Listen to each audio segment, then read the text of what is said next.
I'm Samarson, and you're watching The Bigger Picture on Up Rocks. West Coast. Oh yeah, you know I had to turn it up for one time. Elliott, you ready? DJ Hed, you ready? West Coast. Hey Jeremy, you ready? They know it's time. Let's get it. It's a cold game, cold world, that's why we talk about it. Ain't like everybody else that'll just walk around it. Views is different, snap a picture and now it's vintage. Cause it ain't just talking for the views, that's how he meant it. It's the bigger picture. Yeah, it's the bigger picture. Yeah, it's the big picture. That's crazy. That's crazy. The bigger picture. Yeah. Now put the hat on, Hecht. Big ass hat. Put the hat on. It's adjustable, just for you. Woo, looking good. Now say, bitch, I'm from the land. Hey, say, bitch, I'm from the land. I just want to let you know what's going to happen here is there's going to be people all episode screenshotting clips of me wearing a Dodgers hat after the Jays lost in the World Series and calling me a traitor to my country. Not even knowing this was part of a bet. They're just going to look at him. Hey. He's a traitor. Hey, I don't give a he fuck about. betrayed Hey, I his don't give a fuck about country. none of that. Bitch, Say, I'm from the land. bitch, I'm from the land. Bitch, I'm from the land. Yeah. So if you have a question that you would like to ask, Adjustable hat Hecht. I know, that's what I was trying to do. if you have a question that you would like to Give me ask, that, buddy. Canadian Hecht, please request to go live right now if you would like to ask Canadian Hecht a question. LA hat. Is that the first time you We're ever only worn it? taking questions for Hecht. Is that Oh the my first time you ever gosh. worn an LA fitted hat? No, I wear Dodgers hats all the Nah, time. I look just into- wasn't look wearing over here, an Hecht. all blue. We're taking questions for Canadian Hecht. Oh, it's just for me. What do you guys want to know? Yeah. What do you want to know? This nigga's Canadian. All right. This hurts. God. I just want to let you know this hurts. Los Doyas. Hey, This hurts. Los you know what I'm Doyas. saying? Game 7, I get no points for the game 7. Still just an L. All right, let's see here. I'm gonna let you pick who asks you a question, Hecht. Actually, I'm gonna pick. Okay. I never pick. There we go. You It's pick. time. I never That's pick. what champions do. Let me see. Champions make decisions. I'm sure someone's gonna have a really well thought out, Hey, nice somebody question. who Are you got a insulting real our fucked audience? up question No. for Hecht. Don't insult the audience. Request to go live right now. We If have you the got a smartest fans real, out there. I want you to ask like a real DJ Head-esque type question to Hecht. Hecht, Yes. we're I taking. don't like this. Yeah, you don't like it. No. Oh, that's. Hey, you know what? You know what I didn't like? What? What I didn't like is your boy posting some shit about baseball Before and they putting won. Glasses Malone's haters He on did it, do and that. then he erased it. Oh wait, I don't know this. I don't. What did he do? I don't. Oh yeah, I we missed get this to that. one. We gonna get to that. Table it. We're Yeah, tabling. we gonna table that. Okay. Let me I missed see it. here. If you have a question for Canadian, What did I Hecht, miss? If you would like to ask a Canadian, now is Ask the a time. Canadian. Did you get royalties off that song? Let me see. Oh, what song? Do you have any royalties off that Oh, Haters Haters? song? Yeah. Haters? No, I don't have any royalties. Okay, on it. 'cause I was it in a says- music video. Okay. So I was gonna say maybe it helped. All right. Dodger Blue Hecht. I'm gonna do. Let me see. Who I'm gonna do? I'm gonna pick. Let me pick. Keeping G. Hopefully, you got a great Canadian question for Hecht. Talk to a Canadian. As a Canadian, Talk to a real Canadian. bro. Don't be scared of the Canadian. Hello. What up with it? Keeping it a G, baby. Keeping it a G, baby. Yeah. Where you from, brother? Oh God. From Little Rock, man. We chopped it up before, bro. Okay. All right. You got a question for Canadian Hecht, bro? Yes, Canadian Heck. What would you like to LA know? Heck right now. You LA Heck. I'm LA So- Hecht. So this question would be kind of unfair to ask either Hed or Elliott because one is from the West, one is from the East. But which coast do you feel has produced more first album classics? Ooh, that's a great question. That is a really good Now, question. I don't mean discography. Just first I'm talking album. about first album classics. Kendrick's first album, Jay first album, NWA, Ice Cube, just first album Whoa. classic. Hey, keeping it a G, bro. That's a really good question. We're bro. gonna go through that right now because that is great. That's a great We'll do question. that on the show because I want to make sure I pull it up. Honestly, I can't even say off top. Nah, you got to pick one. Wearing my LA Dodgers hat, maybe I'll just biasly go with the West. Since Okay, I'm there here. we go. Thank you. But we will be going through it because, like, yeah. Hey, 50, you know, write that down. We're gonna Yeah, have that we'll do discussion. that, That's yeah. a great. That's a Yeah. great. I'm gonna take another one. But thank you. We're gonna have that conversation. For sure, indeed, man. All right, brother. For sure. Thank you. East Coast. All right, man. let me take it's one not even more. close. East Coast. Not That even wasn't close. flagrant enough for Hecht. I need a flagrant. East Coast. Not even close. Not even. Hold on. You know there was a thing called the '80s, right? That was rap. Let me see. Dom. I'm gonna go with There was a Dom. thing called That's the true. '80s. Yeah. I'm New gonna go York with rap Dom. better than you niggas. Oh, it's ignoring me. It's okay. No. There was a thing called the '80s. No. You're not Yo gonna. was world class wrecking crew, and we were making classic rap albums. Dom, what's up? Hey, what's good, Hed? What's up, fool? Where you at? I'm in the Bay, man. We right over here, San Francisco. Yee. Hey, you got a question? Yay. You got a question for Yeah, Canadian Hecht? area. The best white rapper right there, Jeremy Hecht. Let's Yeah. go. Thank you. I got a question. Yeah, since this podcast stemmed from the greatest rap battle, I say, what is one win you think that Toronto or your boy has taken since this beef? Because I feel like pick a win. just I moving like that. backwards. You know, that's like say one nice thing about your op when they do that on like the talk shows. They made 50 Cent say one nice thing about Ja Rule and he couldn't do it. One win. I liked the 100 gigs.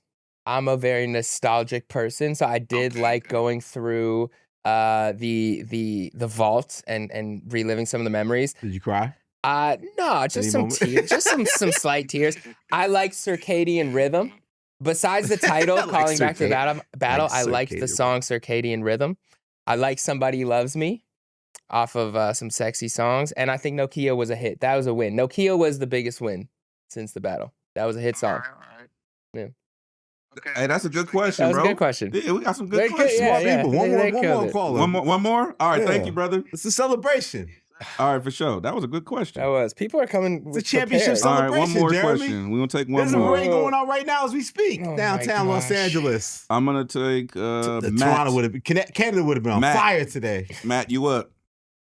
Don't fail me now. We had two back-to-back. Bangers. Beat them in their home Questions. stadium. Had to go to Canada to whoop these niggas. Beat them at home Mm-hmm. twice. Stadium ass whoopings. Oh, I Silence love that the hat, crowd. brother. You see Matt's hat? You see Matt's hat? Congratulations. Yeah. Congratulations. Hey, Those do you like Jeremy Hecht's I'm not hat? wearing mine willingly. It's a knockoff. Looks like a knockoff. Yeah. Yeah. Exactly. Bro. Yeah. You got that at Lids, huh? You got that at Lids. One of them. I got handed That's this. crazy work. I got handed this. What's your question, bro? So, You got a question for Canadian Hecht or us? I got a question for Heck. How does it feel to get smoked in the World Series? Ooh, talk about it. Great question. Yeah. Smartest out here, baby. Great question. Not good. It didn't feel great. No, I'm paint not the gonna lie. picture. Paint the picture. You know, because you was at a bar. He did go to a bar. He did stand in front of Los Angeles fans, right? He had his Jays hat on. Take me through the bar and the emotion and watch your Well- team crumble. So I only went to the bar once the Jays were up. It was a little bit of a cowardice play. I was like, okay, I don't want to go and sit the whole game in 3 case. nothing. You left the No, house. no. I left when it was 4-3. It was 4-3, and so I went to a bar, and it was all Dodgers fans except for one Jays guy. Shout out to him. He kept coming up and consoling me. He's like, "Yo, we got this. We still got this." And then I thought we had it. I thought it was storybook ending. I was actually ready for like Vladdy to hit it over the fence, walk Vladdy. off. But I walked home in shame and just pretty much went to bed. Yeah, I didn't go anywhere else after. That was great. Anti-dramatic. I need to work my head. How does it feel? What you want me to say? I I, like went this home and fellow. cried. I like I this went guy. home. I shed a tear. I listened to some Marvin's Room, and now we're here. How did it feel for you? Do you feel cheated? No, I'm not. The ball was lodged in Game 6. You feel cheated? No, it was a rule. The rule is the rule. I'm not. Hey, my bro. Hey, where you? You Matt, right? Yes, sir. Where you from, brother? I'm from Chino, 909. I eat. Shout out to the 909. So since you are repping that Dodger blue, I'm gonna let you pick a number between 1 and 7 right now. Ooh, here we go. We're off to the races. On calls. I'm going to do 6. Because that's Six. how many we Oh, took. 6 guys. I like You the six 6. on purpose? Then the 6. Was the 6 for a specific Hey, so reason? because you picked 6, bro, are you aware of the bet that Jeremy Hecht and I have about the World Yes. Series? Yes, sir. I need them right now. Count them out. Let's go. Let's go. Hey, you heard Matt. Give me my 6 right now, Start the nigga. show. Start the show. Yeah, I Widescreen, need 6 start the of them show. Real right. 6 side shit. Real 6 Yeah, side shit. yeah, all We're that. doing it Yup, for you right exactly. now. Get down Like, there. no, get off the call. We got to go right to the main shot, right? Oh, Now start no, the show. I know. I Let's want him go. to. Go ahead. I'm clearing out. Where should I do? Let's go. I'm gonna let Matt. I'm gonna let you witness this, 6 Matt. God, baby. 6 No, God. keep the hat on, champ. Put the hat back on. Put the hat back on, my nigga. I need 6 right now for 6. 6, 6, 6, 6. 6, 6, 6, 6, 6. All right. You can tell Just me right if you're here. good enough. Right here. I don't have room. Yeah. Hey, come on. This is taking way too long. This is taking way too long, is what Matt Okay, said. I'm just making You sure. can even put your feet up on the thing if you want to. Make sure I give you proper form. Count them out, Jeremy Hecht. All right. 1, 2, Breathe, Jeremy. 3, Woo! 6 God. 4, 5. Good form, Jeremy. Yeah. My dude, Matt. Gentlemen. Yes, sir. I appreciate your head. Come on, bro. You know what you're the co-star. you know You're what the the fuck co-star. going on, bro? Come on, man. Come on, man. Come on. Come on, man. Come on. God. You see that? You see help that? me. I appreciate y'all. All right, brother. Yes, sir. Have a good one. How did it feel? Yeah, How bro. did it feel to witness? I think Head made a new friend. Yeah, I'll put it back on. Yeah. Reset the set. You know what I'm saying? Hey, make sure you tune into this episode of The Bigger Picture. West Coast. Elliott, was the form good? Form was excellent. Form man. was I'm okay. proud Form of was you, decent. Jeremy. Form was decent. Form was decent. You know what I'm I saying? just watched. I learned from watching that Kendrick push-ups video where he just 50 deep, but they ain't deep enough. DJ Head, where were you when the Game 7? So, let me just back up a little bit here. The Bigger Big Show, welcome. The Welcome Bigger to the Big show. It's a celebration. Let me adjust my be comfy. Let me reset. So what was the question, Elliott Wilson? You know, I always want to know where people were at, how they watching the game. I found myself yelling at my TV and Definitely yelling at the enthusiastic. monitor. I believe it's a little old school to watch shit on TVs now. I brought it back to the old school. Nah, I'm fucking with you. Yeah, I was watching the game. I was definitely yelling and screaming, but in excitement because I was like, ooh, it's ugly. You know what I'm saying? That 3-0 start was tough. I think 2 things happened. I think the Dodgers won the game, and I think the Blue Jays lost the game. That's how it goes down. Yeah. Which is, no. I think the Blue Jays were active participants in losing the game. Got you. And I think the Dodgers are active participants in their victory, which is indicative of what we've seen, right? Mm-hmm. Over the last year and a half. Jeremy. What, Jeremy? What? What? Say it, brother. it's just been it's The been pain. tough. Canada's been going through it. Hey, you know what? Tariffs, the World Series. Hey, Trump ain't making it no better. Yeah, no, he's not helping. Trump is not helping. Oh man, there's no bourbon. There's no bourbon in Canada because of the tariffs. We just don't have it anymore. There's no bourbon? Yeah, you can't get bourbon in Canada. It's crazy. It's illegal?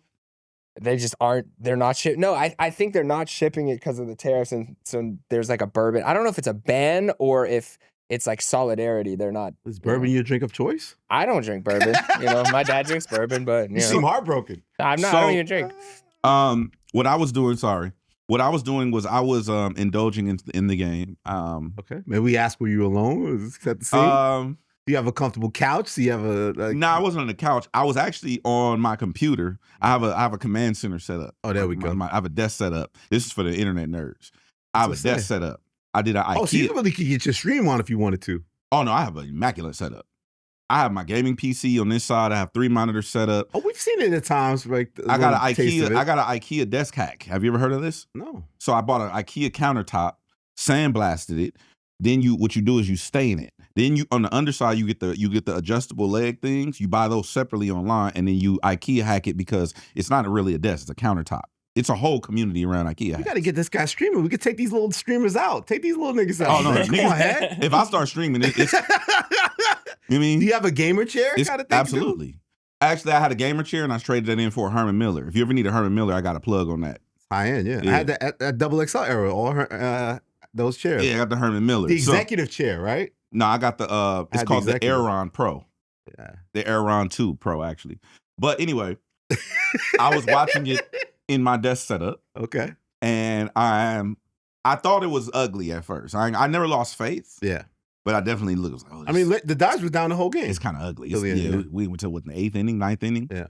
And then he hit that home run. 3 solo home runs. And I was like, oh my God. And I was like, you know what? And I told this to Jeremy Hecht earlier. God really fuck with me. He does. Like, God fucks with me, bro. and you know what?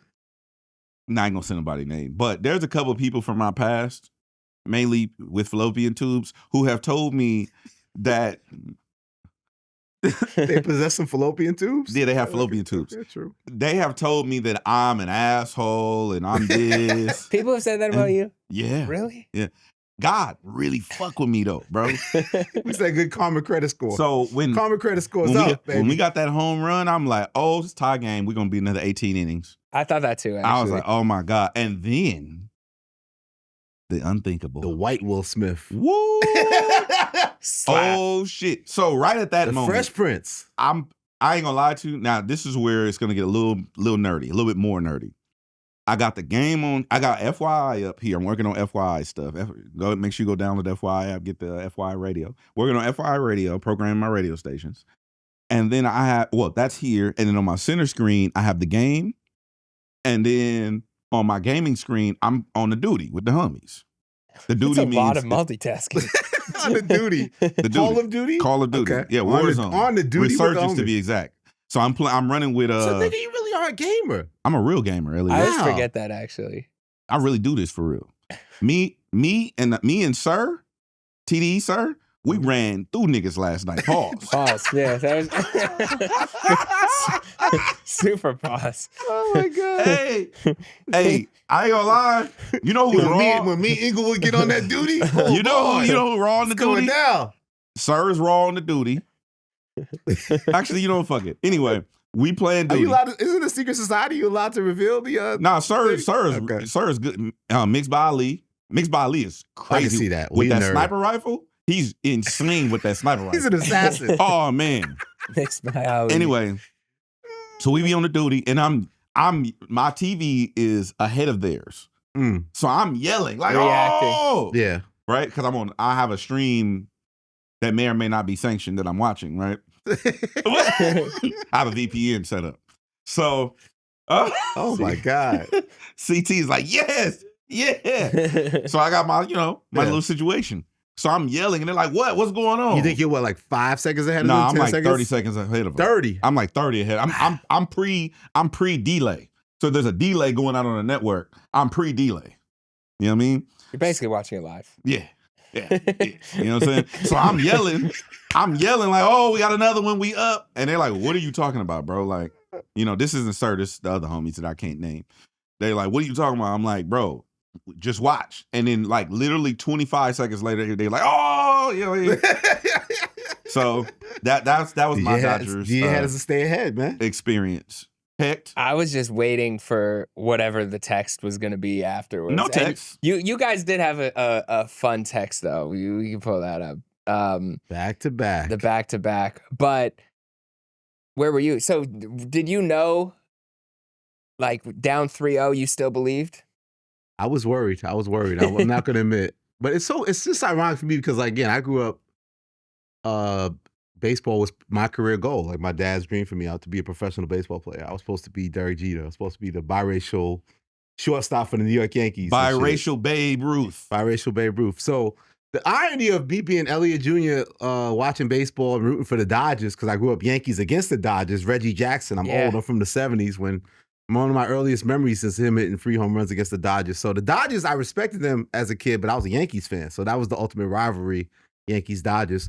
But now being West Coast Wilson, I really do like this Dodgers team, though. They're such a likable team with the Japanese brothers. My guy Otani, you know, I got my Otani in the back. Yep. You know what I mean? Yeah, I How can you know read that it that's too. what that say on the back?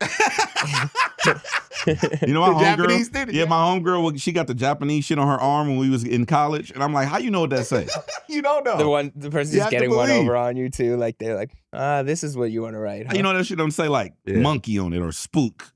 Whoa. But this, like, the guys pitched the game 6, came back in game 7. That's insane. I've never seen that. Otani's insane. He's pitching and hitting lead off and Pretending not to know they're English. doing shit you've never seen before. Like, you gotta love my guy Mookie. Mookie used to be with the Red Sox. Bets. That's the man. I remember when the manager used to play, Dave Roberts, right? Dave Roberts was a player from the Red Sox with the Poppy era. Like, come on, man. But yeah, I'm all about the Los Doyers. I've traded up for the East Coast, the West Coast Wilson. I was yelling at the TV. I was coaching. I was heckling the pitcher. He was coaching. I was like, literally. Even he could even like, make 2 Major outs League Baseball away. about him. No, I felt like my energy wielded the victory. I felt like my energy, Elliott Wilson. yelling at the TV, Elliott Wilson. my instructions I gave out to the I'm players. not gonna let you do that. Are you trying to aid in the responsibility of a Dodgers victory in the World Series? I think I Just ate partial. it, yes. I brought Just that positive energy. No, when I tell you the That's what I said. megalomania is insane. I was standing at a certain spot and I wouldn't sit down. I only sat down during the commercial breaks. I used to do that too. Like if you had like one shirt you wore, you had to bring it with you to every game. Well, everyone got in on the fun Whoever afterwards. the graphic designer is that did that, kudos to that the person. Fox, not That's like amazing us. right there. That was So- the best one, probably. Someone sent me this graphic. Go back. Okay. Back to back. Someone sent me this graphic. And I was like, oh, this is cute. This is some fan made artwork or Yeah. whatever. And then I saw the link and it said MLB on Fox. And it said Fox Sports Major League Baseball posted this. And Yeah. I said, oh my God. with the caption, "Damn." Period. Why All would caps. they do that? Because there's young hip people in the graphic design. They got They people. things happen. This is multiple layers of egregiousness. No, this is what about the What graphics. about the Nike Squabble Up Bro, hold on. thing? Oh You yeah. got hold on, we Gotta can pull get to that that. up. You got the graphics department, but then you also have the social media managers Yeah. who are posting the shit. Yeah. And then you have to get their bosses to sign off. I'm like, oh no, this is insane. Like, I ain't gonna lie, when I saw this, I literally sent it to the homies, like, bro, you would not believe this shit. No, it's insane. Like, why would they post it? I'm like, now I'm It's such high quality too. It's amazing. really That's high a really quality. good graphic. Honestly, even Yeah. though this hurt that the graphic, they had to put the CN Tower in the back too, like, Hello. and it was red. CN Tower. Yeah, Isn't that the intro of the it is. Party Next Door It Drake is. record? It is. And Drake can The control it CN sometimes. Tower. And then the Views. back to back. Back to The back. Dodgers are classic. back to back World Series. And then, yeah, on top of it, they had to ruin my song. The broccoli is now ruined for me. After They this, took the broccoli away from you. I had one thing. Reincarnated, I'm a stargazer. Life goes on, honey, her my babies. Woke up looking for Look at the Jeremy. me. I can't keep a horn on me. That come my seat. I peep ownership. The blueprint is by me. Mr. Get Off, I get off. And This one had Tiny. to hurt.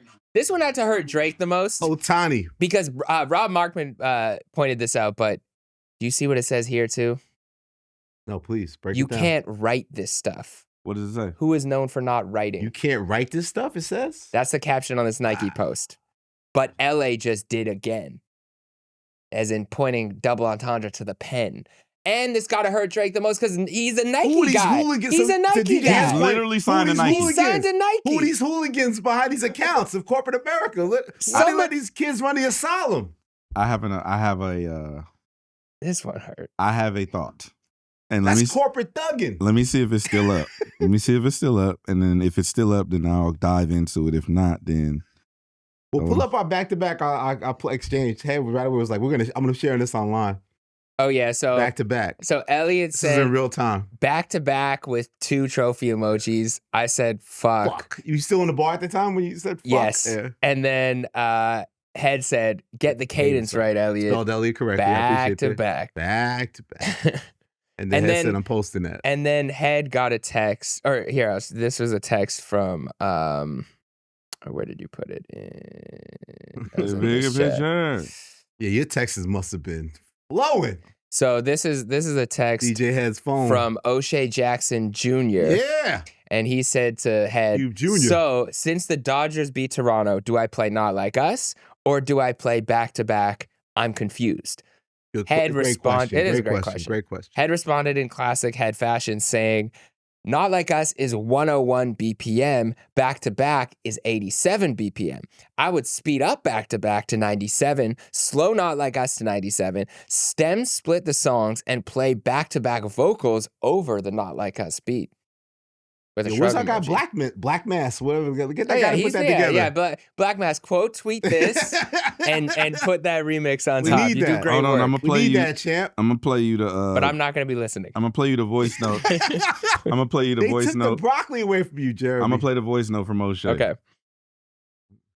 This nigga gave me the most DJ answer I could have possibly asked for. That's dedication. You got more than you bargained for. Wow. He Shout- thought his daddy was a genius. Shout out to my DJ dude Hed, baby. Oshea Jackson Jr. Man. So Tim Henshaw, Shout out Tim. West Side Tim. Free lunch? my bro, Free Lunch Agency, does amazing cultural things in the community. Yes, sir. Do me a favor, that Jeremy damn Hecht. pop out to Amazon, didn't he? The pop Do out. me a favor to Jeremy Hecht, if you don't mind. I don't mind. Search Nike LA Oh boy, here we go. football mustard.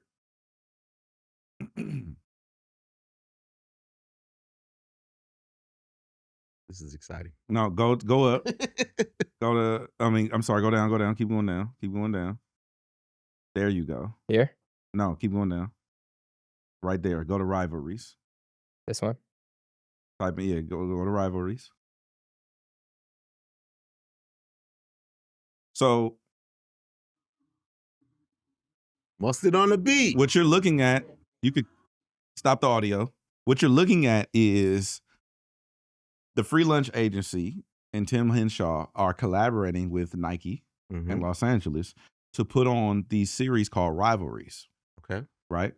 Rivalries. The first one to kick off thing, which if you're not well versed in LA culture, is Dorsey High School versus Crenshaw High School, which are ancient rivals. I mean, it's if you can do your due diligence into that, right?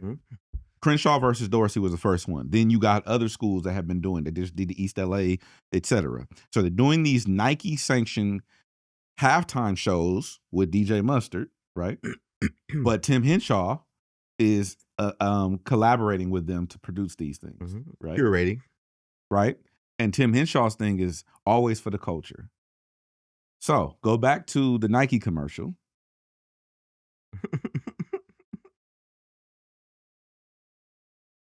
When this got posted, it was a collaboration. If you go look on the Instagram, it's a collaboration between Nike, Nike LA, and other entities, right? So I would love to make the assumption that there are cultural influences that are having influence in these things that are happening.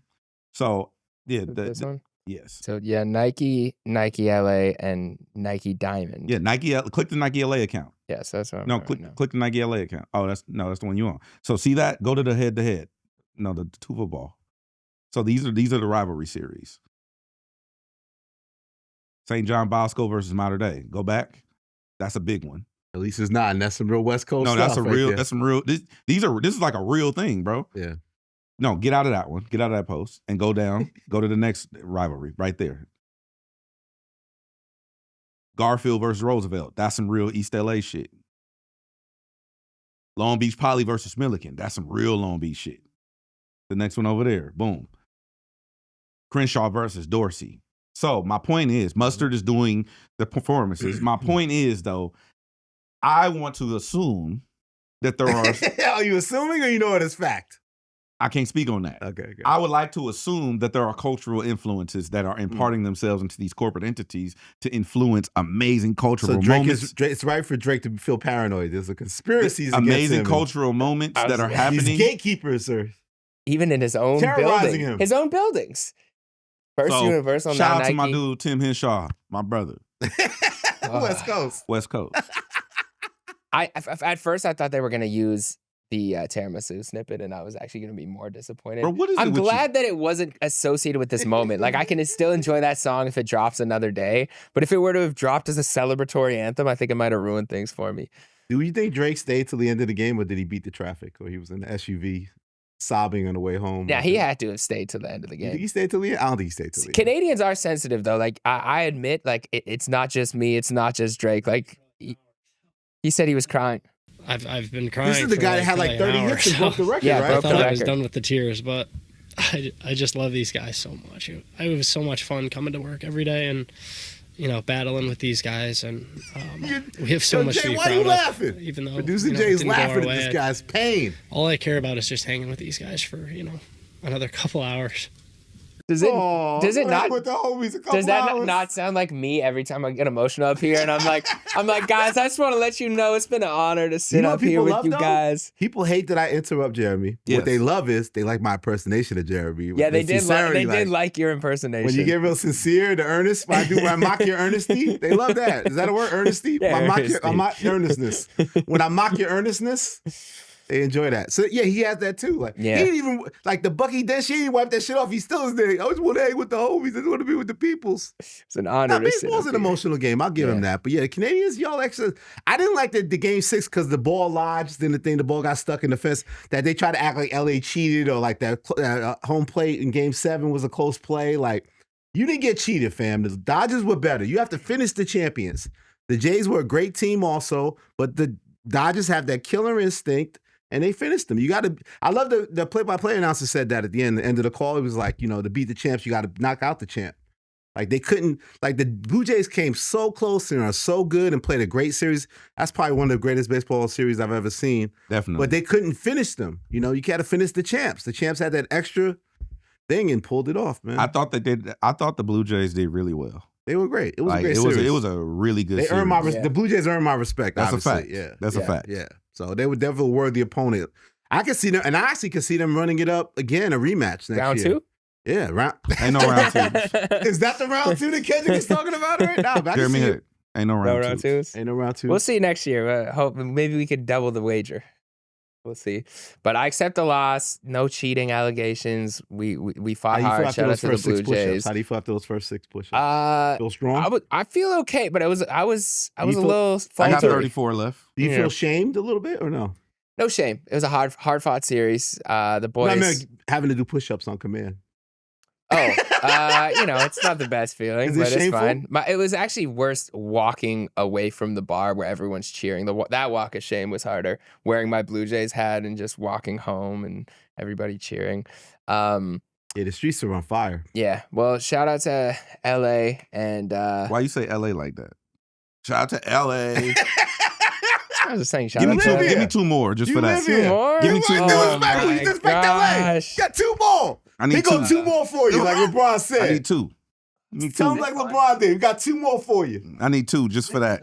It's Right? because how he said How you it. disrespect LA? He did say kind of disrespectful. He said it. You know I what I'm think you saying? should make him do it with his feet on the thing, like you said, with his feet on Nah, right here. No, but make him do it with his feet on that one. Do it the other Yeah, way. put your feet up Put your here feet up and- here. Incline? Little incline. That's the yeah. easiest way to do it. Incline. All right. Yeah, I need 2. Count them.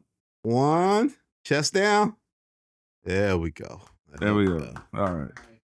But you did say that LA kind of disrespectful, man. Yeah, That he was- that said was it. LA. LA. You know what I'm saying? You live here, man. Should I make him do 1 more? I don't want any smoke. I don't want any smoke with LA. 2-1 free. 2 plus 1 is free. 2-1 free. You loving this? So Okay, DJ, what's the last on-call experience you've had? And did you get the better of it, or you were the one? Nah, I think I owed Pooh like. Pooh. just so casually Salute to too. Pooh. I think I owed Pooh like. I think we did. We was betting egregious numbers. So we like 100, 150, 70, like, 170 push-ups. So like, and then we was on tour too. So it could be like, stop the music. Hold on, give me 60 right now.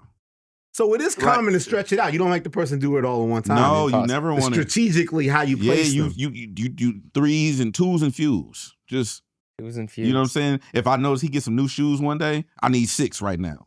You know what I didn't even wear You my know good what I'm saying? shoes just in case today. You know what I'm saying? That's how Hey. you do that shit. Catch a nigga do it. He interviewing Meg Thee Stallion on the red carpet. Hey, Meg, excuse me, Meg. Hold on. I need 3 right now. You know she would just walk away. Like, Huh? what are you? I need doing? 10 right now, bro. Fuck that. Need my 10. Hey, you know well, what I'm saying? That's how you do it. Speaking of 40, there we go. rap is. You want to talk about rap? Actually, outside of the Billboard top my 40. legends at 33 right now. He owe me 33. But go ahead. 33 more. Okay. Let's put a little counter at the bottom of this situation. Oh yeah, okay. All right. CT, we've done what? 7 total. Okay. But yeah, no rap songs are on the Billboard Hot 100's top 40 for the first time since 1990. With Kendrick and SZA's 13-week Billboard Hot 100 number one Luther falling off the Hot 100, dated October 25th, 2025, there were officially no more rap songs in the chart's top 40 last week. The highest ranking rap song defined as a song deemed eligible for charting on Billboard's Hot Rap Songs listing on the October 25th Hot 100 was Youngboy's Shot Con at number 44, Cardi B's Safe with Kehlani, and Big X the Plug's Hell at Night, also ranked in the 40s. Which is a country record. Which is a country record, country rap. The last time before that, when there were 0 rap songs in the top 40 of the Hot 100, you have to go all the way back to February 2nd, 1990, when the top ranking rap song was Biz Marquis's eventual top 10 hit, Just a Friend. So this news broke, I think, right after we filmed last week. And since then, there was a myriad of reactions. A lot of people saying... A lot of defensive hip-hop? Yes, a lot of in people... In defensive rap? And then a lot of people saying hip-hop's dead, something needs to change. I know I think we're all on a spectrum of where we fall here, but... I'm on a spectrum? We're on some spectrum. But Hed had a strong reaction. Uh-oh. You initially had already kind of said where the slaps. Like, you kind of preempted this, you know, a couple months before. No slaps. And Hed's initial reaction was trigger warning. Oh, God. Oh, here we go. Long post ahead. Number 1, this headline, he spells headline with H-E-D, branding, is misleading because it lacks nuance. Billboard charts are not the end all. However, it is a metric we all accept, which is great. However, the charts have undergone many changes over the years that reclassify hits, taking into account bundles, streams, as opposed to the actual sales, termination, dates, etc. GPT, in quotes, Billboard qualification changes over the years for clarity. 2, what has not changed over the years are hit records. Like it or not, that's what drives the business and will continue to do so. We all love the spirit of rap competition. However, the biggest ones always had both in order to ascend to the stratosphere of metrics. 3, contrary to popular belief, a hit, quote unquote, is not subjective. It is a universal language that we all speak, similar to math. 2 + 2 = 4, no matter what language you speak. Speaking of 4, number 4. I love the I'll do it myself mentality. However, collaborative music will most likely always win. If you don't know how to do something, spend time learning or get with people who can do the thing. And number 5, my messaging has remained the same over time. It's not about making songs for me or my radio stations. It's about crafting a musical experience that will last beyond virality and allow you and your families to eat in this system of things. These thoughts are mine. Make records. You'll love the results. Love. And Ebro actually responded here saying, spoiled rap industry, charts only tell a portion of the story. Hip hop is healthier than ever, but many of the chart chasers and fans are not actual hip hop fans. They are popular music fans. What was going through your mind? Game desk when you wrote that? It's at the No, workspace? it was just that I didn't like the headline on CNN. Shout out to Lisa. Are we living through a rap drought? Yeah, I didn't like that headline. That was provocative. It lacked nuance, but I get it. You know, I come from, I understand the editorial space, so I know like you need a salacious headline sometimes and whatnot. Click the post that's the click over. Alchemist vindicating me. We don't need to keep going. Keep going. The music. Keep going. So many rappers trying to prove that they can rap, and that's why music sucks. What's the biggest thing about the rap game that you think rappers don't want? They want other rappers to say that they're dope instead of just making a jamming ass song. Make a fucking song, bro. If you go back to the origin of music, right? Just the origin of music, not even in the music industry or nothing that we think about today. Just go all the way back to Africa. Music was for a purpose. It wasn't about lyricism. It wasn't about metaphors or punchlines. It was about moving people. Whether we were going in a battle, whether we were celebrating a wedding, it was niggas beating on drums. And us dancing and moving to it. People want the jam. Give us the fucking record. Stop trying to prove to me that you can rap. The industry and the critics, they want art. The people want slaps.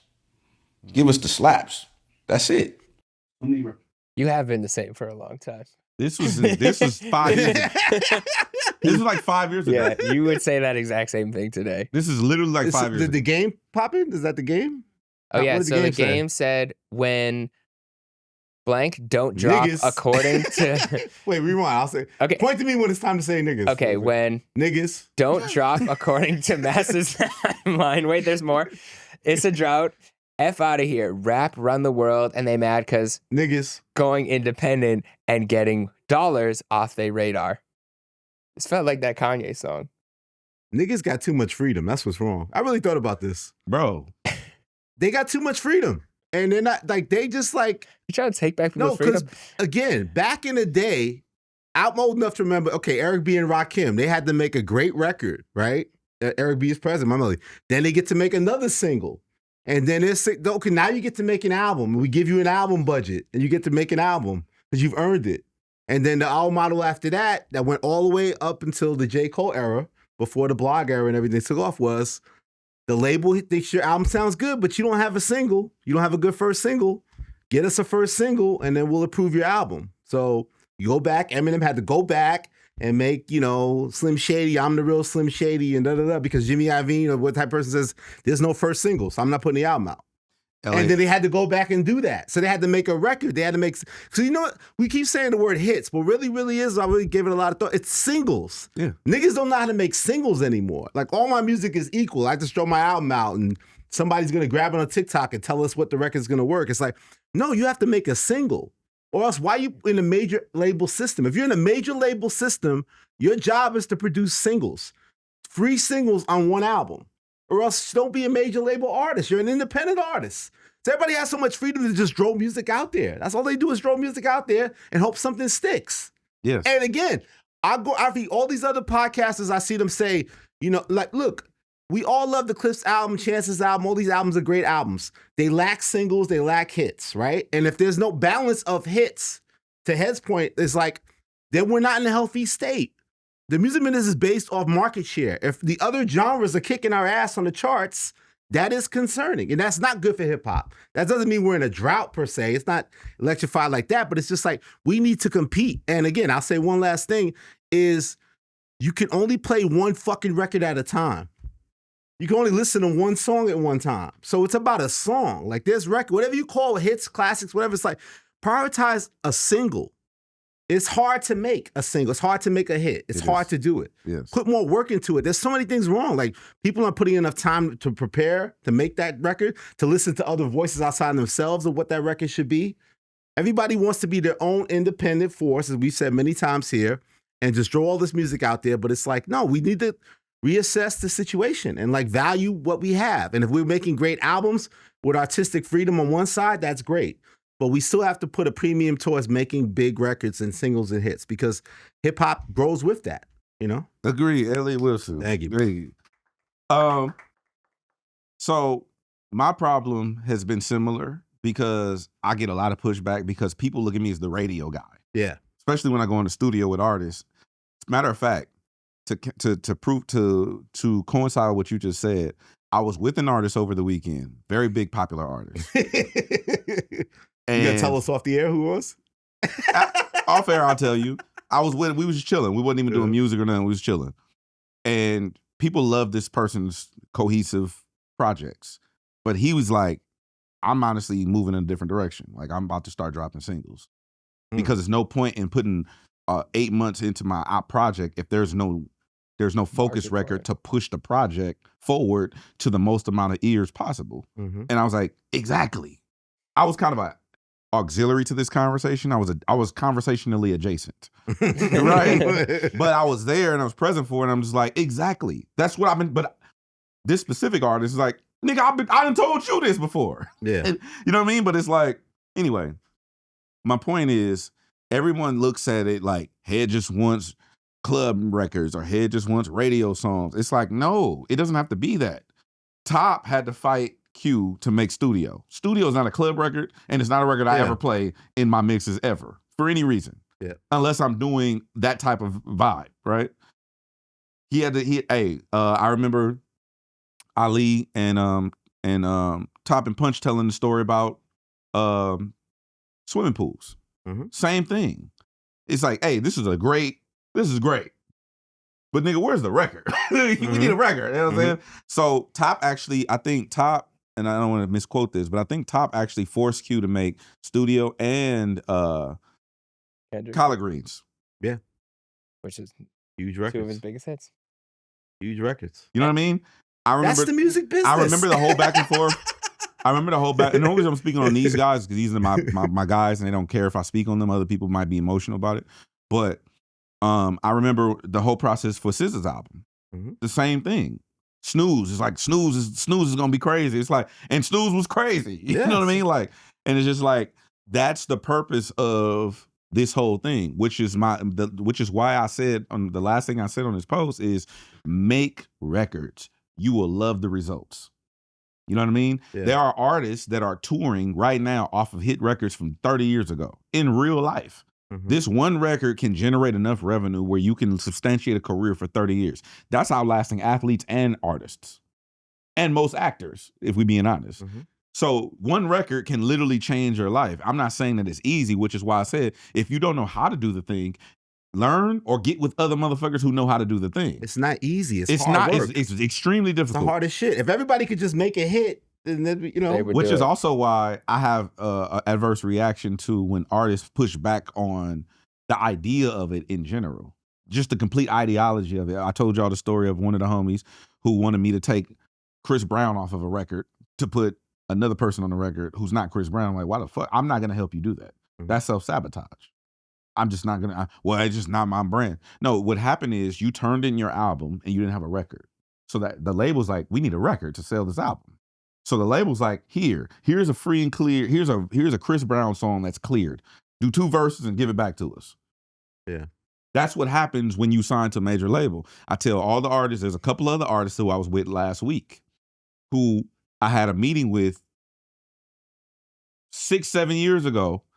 About 6 years ago, I had a meeting with them. Don't sign to a major. They're like, wow, we want millions of dollars. We want the press release. We want this, and that, and the third. Do not sign a major label. Why? Because y'all are not ready or willing to participate in the music business. You want to just do whatever you want to do and throw your shit out, to your point, right? Yep. That's not what this is over here. Once you take these white people money, they want records. That's just how the music business works. It's not going to change anytime soon because they need to monetize your art. I gave this other example. When you go to a label, I think I asked you if you've been to a label before. There's no studio at the record label. It's just it's an office building. It's a bunch of offices and cubicles and shit. Because their job is to sell what you're making. Their job is not to produce the art. So that's why you have A&R departments. That's why you have production deals, artist development, which is probably going awry at this point. And then you got the people who sit on the internet and tell you that you could do it yourself. It's no, you can't, bro. You cannot sit in your room by yourself, come up with a hit record, a whole cohesive body of work that's going to be classic, a marketing strategy, a rollout plan, an interview schedule by yourself. That's not how this is set up. There's whole departments of humans dedicated to just one aspect of your craft. And so my problem when I'm talking to these niggas is like, hey, bro, you do understand that. He's like, well, I already did everything. What'd you do? Well, I came up with the marketing idea. Did you now? Do you know that I know 7 people who work in the marketing department in one subsidiary label? So the umbrella company will be UMG. But then under UMG, there will be Interscope, right? Just at Interscope, there's like 5 people who do what you said you did in your room. And they make $250,000 a year doing what you just said you came up with in your room. You think you did it better than them? Okay, bet. Tell me what you got. And it'd be like, well, I'm gonna go. Can I come do effective immediately? And I was like, bro, We're gonna make short form content.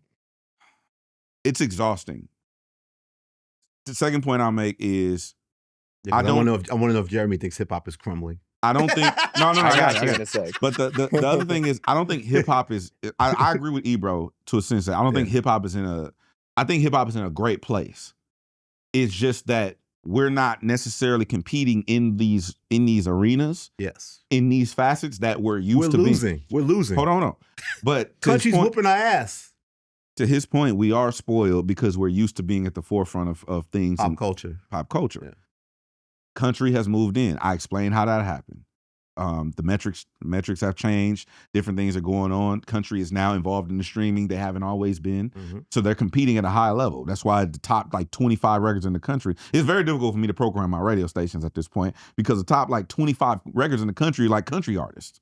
It's a Morgan Wallen show. It's a Morgan Wallen shit show out here. You know what I'm saying? So anyway, I think that hip hop is in a healthy state. I think what's in an unbalanced state is the ratio to what you're saying, in which we're competing on the forefront and in the way that we like to compete amongst each other. Do we think there's a disconnect now with the labels? Like the artists, so hip hop artists look at the labels as just banks, and there's no real communication and respect there. Where it's like there were industry people in our era where you would care what this person thought of the song and get input in what works and what doesn't work. Is it more like artists are not just giving the labels their albums and it's like they don't have any real communication or there's no relationship there that there used to be a lot of times? There's a separation. I think my big pushback on that point generally is that the reason why maybe we're getting less hits is also structural. Like there's a lot of divestment in hip hop over the last few years, and the labels aren't putting as much money into making hip hop hits as they are into country hits, into pop hits, into these other genres. So yes, we're getting great. We have amazing bodies of work. Maybe this is one of hip hop's best years in recent memory in terms of just great albums, great music. Yep. But in terms of the lack of hits, I think part of it is maybe people aren't as focused on it, but also part of it, the label isn't as focused on creating those hits. So what I really dislike about this whole narrative is the propaganda behind hip hop is dying, hip hop is slowly going, where's hip hop? Because you know that there's people who are about to be using this to invest in other things. Like they're about to just double down and be like, see, why are we going to invest in hip hop if there's no hits? Let's put more into country or whatever it may be. But they're already doing that, which is part of the reason why there are little to no hits. Now, I do agree with you guys, though, in the sense that we do need hits to bring people into the genre. Like when I said at the beginning of the year, my big thing with Jid, my big thing with Joey, when I said that they had potential to take over that, middle class of rap that was kind of missing, I said they needed a hit song to do it. You great bodies of work gets you the hip hop audience that you already have. Let's just say singles, because you need a single. A successful single becomes a hit, right? So, yes. But even so, I want the feel again. I said Not Like Us gave me a feeling. Luther gave me a feeling like this is the single. It became a single. It feels different. A singular song like that has power. Like make a single. That's fine. Yeah, and maybe it'll become a hit. Maybe it won't, but it's an identifiable thing. And there's levels of hits, right? It may not be a number one record in the country, but it's going to be your standout record on your tour. The last song you perform, there's value with that. And I think the other thing that people forget is a single doesn't necessarily mean a full compromise of your art. Like there are times when that has happened, but the things you mentioned, right? Collard Greens, studio, snooze, swimming pools, even swimming pools, Kendrick was able to double entendre that into a message about not drinking and the dangers of drinking, and there's kids dancing to it. Like if you're able to be an artist in an album setting, you're also able to be an artist in a single setting. It doesn't have to ruin your artistic value. I hate when that stigma is that there's no art in singles. That's why I get that all the time when I'm consulting and talking to artists. But my pushback to them is, hey, make whatever you want to make. Just set the metronome first. Set the fucking metronome and then make whatever fuck you want to make. Yeah, that's all you got to do. Yeah. Not necessarily that's all you have to do to oversimplify it. I'm just saying that's a great starting space. Set the metronome, create your art. Most people go in with this ideology that a single has to sound a certain way. And it's like, no, it doesn't, bro. I could play y'all a couple of records I have on my phone right now that are like smashes, right? that'll never see the light of day. And the argument that's come from the artist is like, well, it just sounds too commercial. So you mean it sounds like a bunch of people gonna like it at the same time? I hate when that happens. Don't you hate that? Don't you hate when everybody's playing your song at one time? What the fuck are you talking about? Like, anyway. Yeah. No, I mean, it is even like the Cole thing, right? Where it's like Workout was the big single that ended up getting him his album release date at that time because that's how it worked. Yep.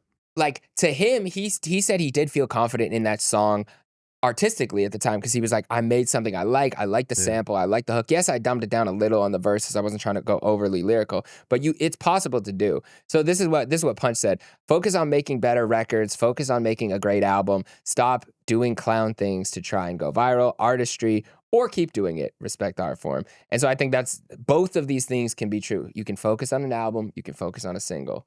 What did you guys think of this? Was an interesting theory. The tweet was that the era with Meg, Lil Baby, DaBaby, Roddy really hurt hip hop in terms of getting new superstars. How? So I was trying to think of what he might have meant by this because there's no other context. But I think what that meant is that a lot of the stars that were supposed to be long lasting, taking over the game and supposed to be the new superstars from that era didn't really pan out in the same way that maybe we thought they were. Like, DaBaby went through what he went through, so he never really reached a new level of superstardom.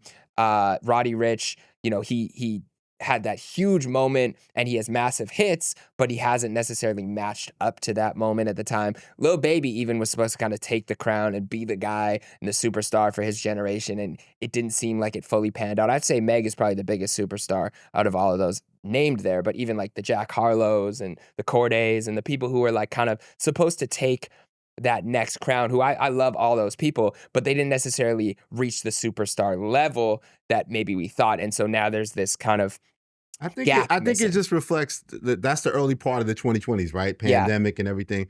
We're now in the 2020s. And I think it goes back to what I said too before. I've said a lot is I blame the audience. I think we do a lot of lip service about things, how great the clips are. Like, you're not listening to this shit enough. Like, there's not enough consumption going on for the things that are good, right? And I think that the other point everybody makes, and it's true, is that I actually think the audience today, the average young audience, views music as just another piece of content. Mm-hmm. The same way they view whether they're going to be watching the stream or the game. It's just content to them. They don't really love music or study music or like that's a super nerd thing. Like that's a rare minority. I think the average people are just using music like they listen to a podcast, listen to a music, play a video game, whatever. Like it's all content to them. Be on their phone, the way they call it dead scroll, it's all content to them. So they don't love music the way we do to that point. No, we're a minority. That's actually true. I was talking to my girl's nephew who's I think 13, and I was asking him what music he likes, and he had a hard time like naming specific artists because a lot of where he consumes music is through streamers or through the content. So it's like it's a background thing versus us sitting there with our headphones on listening to a full project. Album, yeah. But this is also so I think that reflects that. So it's harder to become a superstar now in this era because it's not the fans have so much content, and again, because there's no barriers anymore, you can just throw music out there. There's so much music out there to pick and choose from. It's like, where do you find that balance? All right. Glasses has an interesting theory about this. I'm trying to get him to see if he's available right now, but he's saying that he basically explained to me that everything is visual now, and the music plays a background to what you just said. Yeah. The music plays a background to that because he says we see music before we hear it now. Yeah. And so he's like, and he has a whole theory about it. Hold on, let me see. Yeah, kids discover stuff on TikTok, right? I've seen people say they're tired of the song because they see it on the social too much. Yo, G, I'm live with Elliott Wilson and Jeremy Hecht right now. Yes, sir. That's good. I was trying to, can you break down what you explained to me about music? You see music before you hear it? Because we were just having that conversation right now on the air. Right? Think about it. 70 years ago, my dad made a good point to me. My dad was born in 1947. He was saying most of their entertainment they consumed was through radio. Like, they didn't get a chance to watch real fights. Like, my dad remember being 10 years old and on his block and a couple blocks around, they family was the only family that had a television. So all the entertainment came from radio. So everything you put into sound was everything. fast forward, he was making a good point that today it's reversed.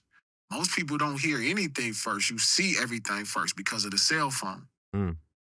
Visual, yep. So it Yeah, that's a changes good point. everything about how we digest music. Like a lot of artists, they're not good at the scientific method of making a record, but they're great at visual branding.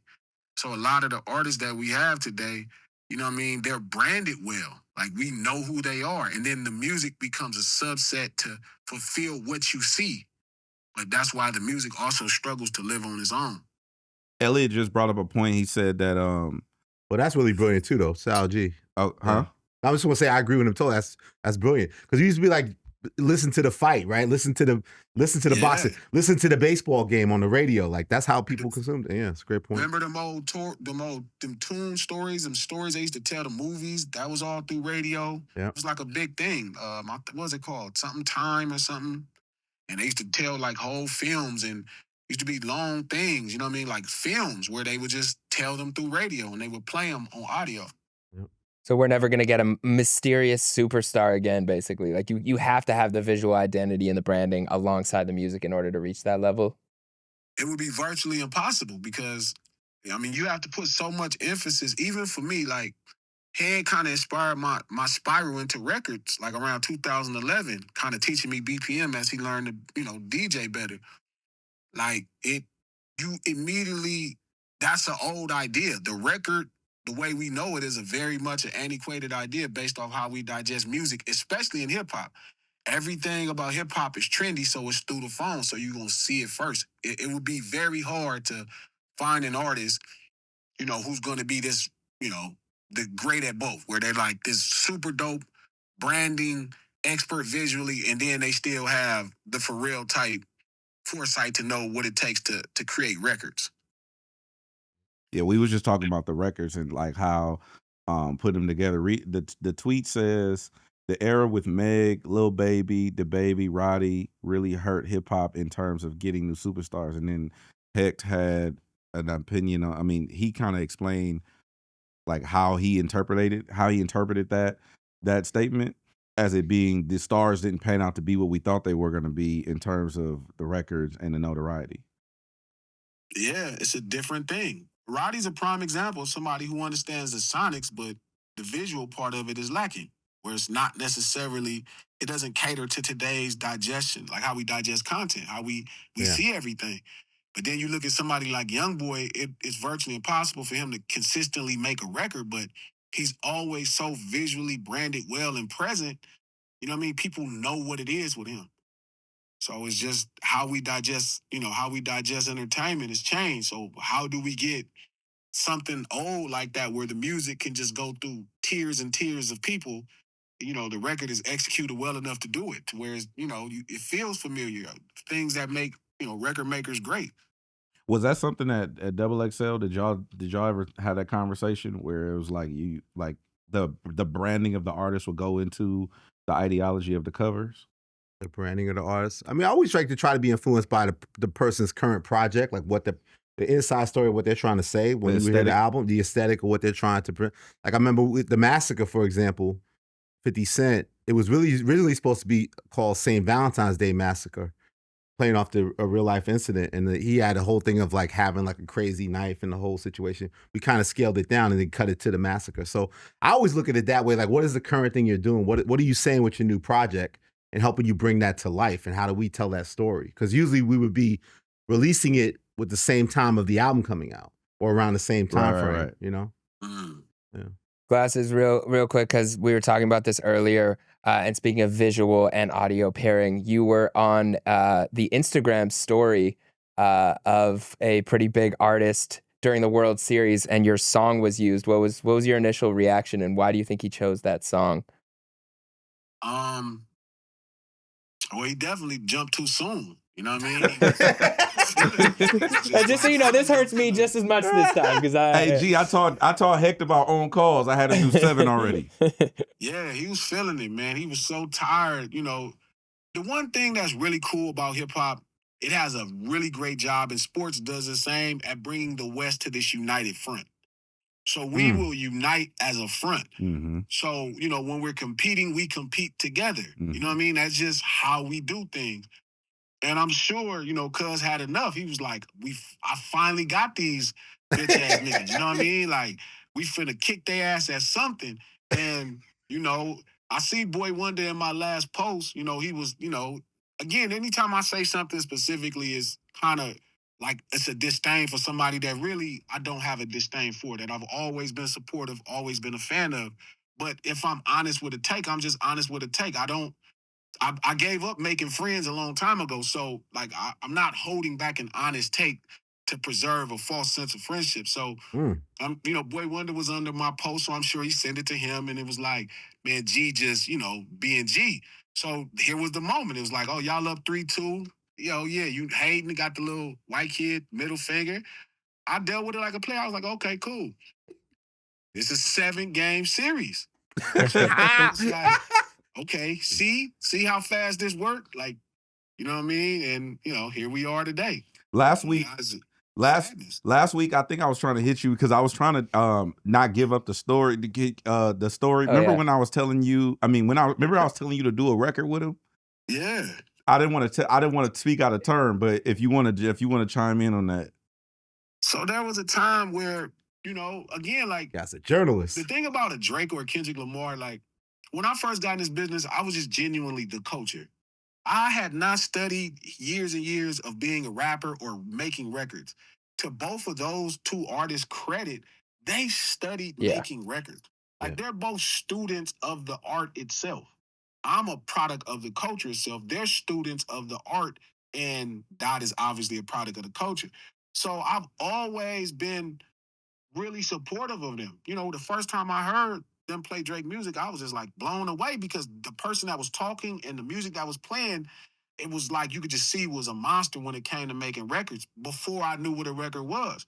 So at that time, they're trying to help every artist at Cash Money. Like, Birdman takes a lot of slack, but he was trying his best to make it all work. That's a and fact. He did right by me. That's a fact. And as they were pushing the opportunity to work with him, the records that were being presented seem a little bit more tough than necessarily like fitting of me. And at that time, I'm looking like, how are you gonna make it tough? I'm making the toughest records in the world. I got Crip Gang. I go shoot it in Brooklyn with 500 Crips. You could just see exactly how street I was. I got a song called I Sell Dope. Like, I'm making the hardest songs. All of these songs are hard, and him presenting me hard songs didn't feel like it would fit. So as the opportunity kept being presented, the ideas just never seemed to fit. And I was pressured by Hed and Pun, like, man, you need to just keep building with dude. I'm like, it would have to be the right song. And just really, any song wasn't going to be enough. And Hed just didn't understand it at that time. I did not. Wait, so Mr. Drake was disappointed.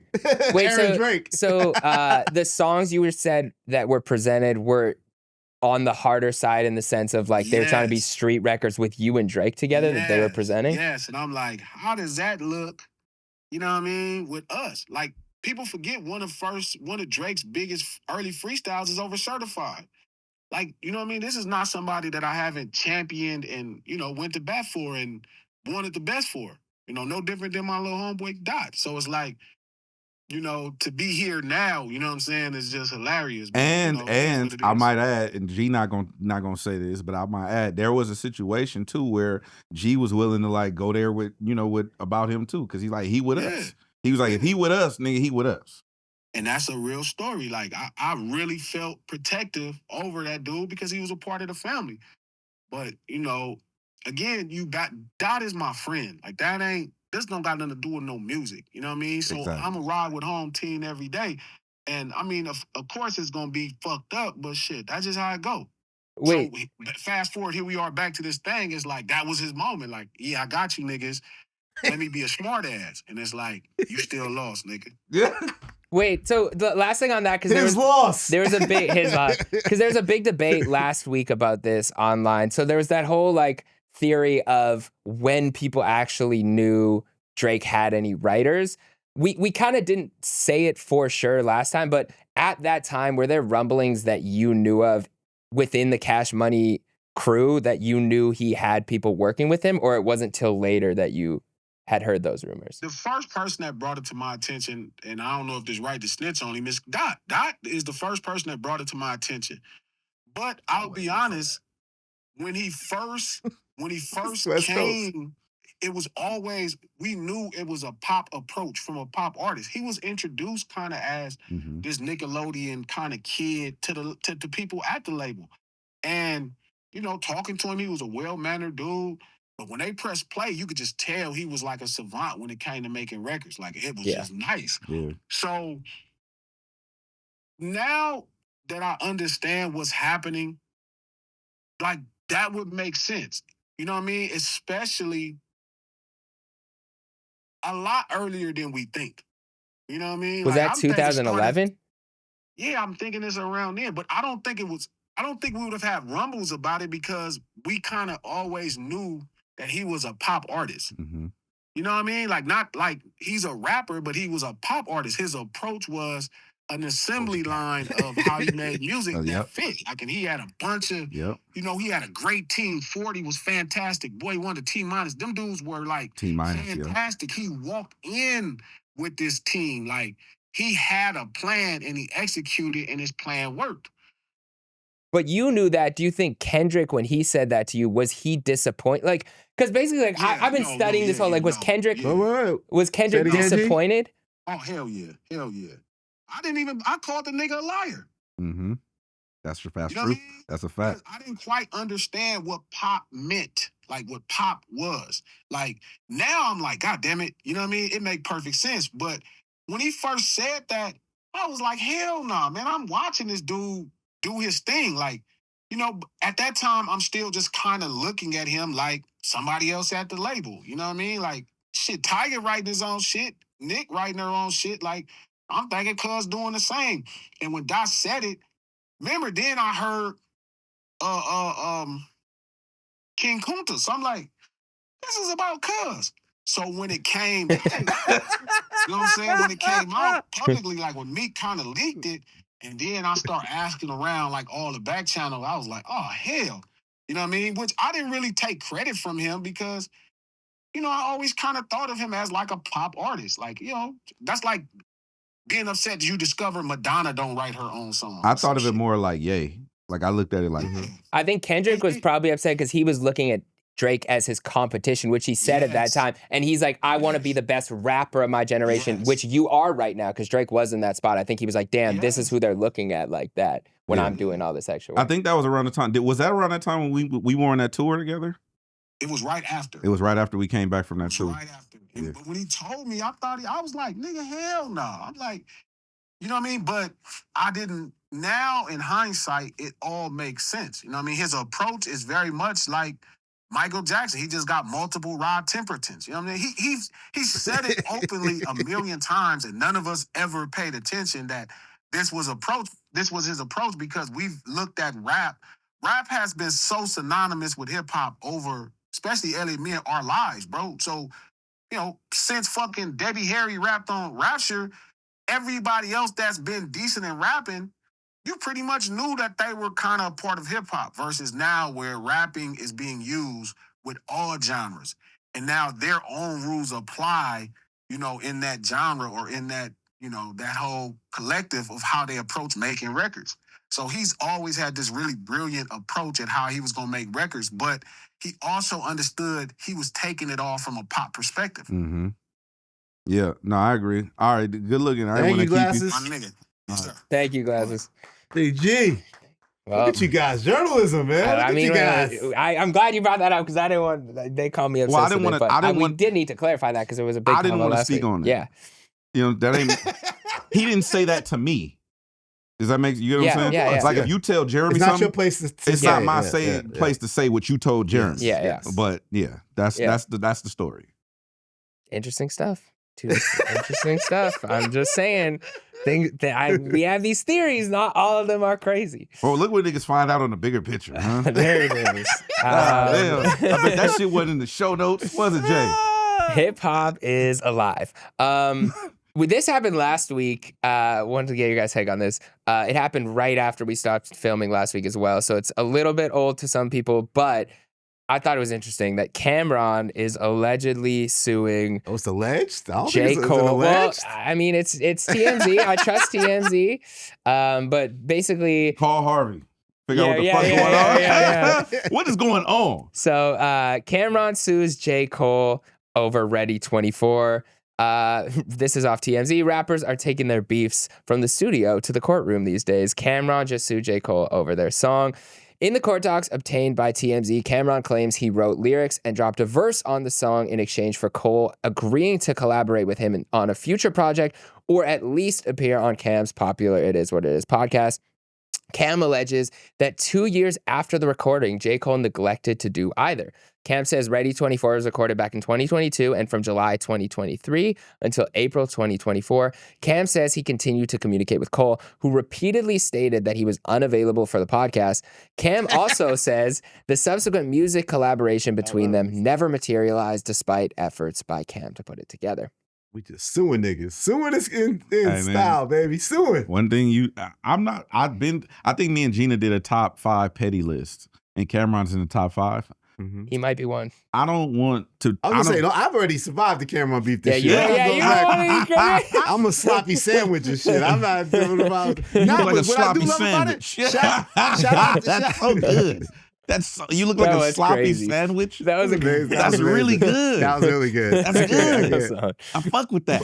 And I fuck with Cam on this because he also is my kindred spirit with this, where it's like, he's media bullying. Like, give me the interview, motherfucker. Give me the interview. That's what he's saying. Right? Yeah, he's basically like, I'll Like, give you you. need to go on my platform. He don't really. I think Cam want the interview more than he would want to feature on a song. He don't want want that the song. interview. He don't Yeah, want that he doesn't song. want He the want song. more. It is what it is. Yeah, he don't want that He song. But want the that thing about interview. it is, I'm for that media bullying. Cole I'm with is that. not. It's so funny because if you look at that timeline, at first it was probably nothing. Like, of course I'll come. I'm a sports fan. I'm a Cam fan. Of course I'll come on your podcast. And then Mike DeLee later happens, and 7-minute drill happens, and a whole battle happens in Port Antonio.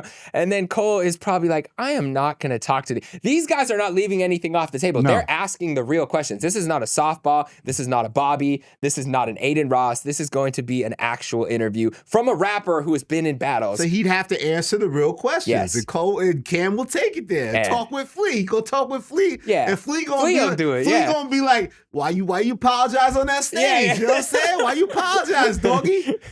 Why you jump out that battle? What'd you say to homeboy? Yeah. We would get some real answers, man. He need to talk with Flea, Cole, man. Cole will pay the settlement before he go on this. Yeah, I think so too. Or he'll go in the booth and just give him 16. Like, here's 16 on whatever. Use it for whatever. Somebody gonna go to Vegas to the studio, drop off a brown paper bag and some blue from J. Cole.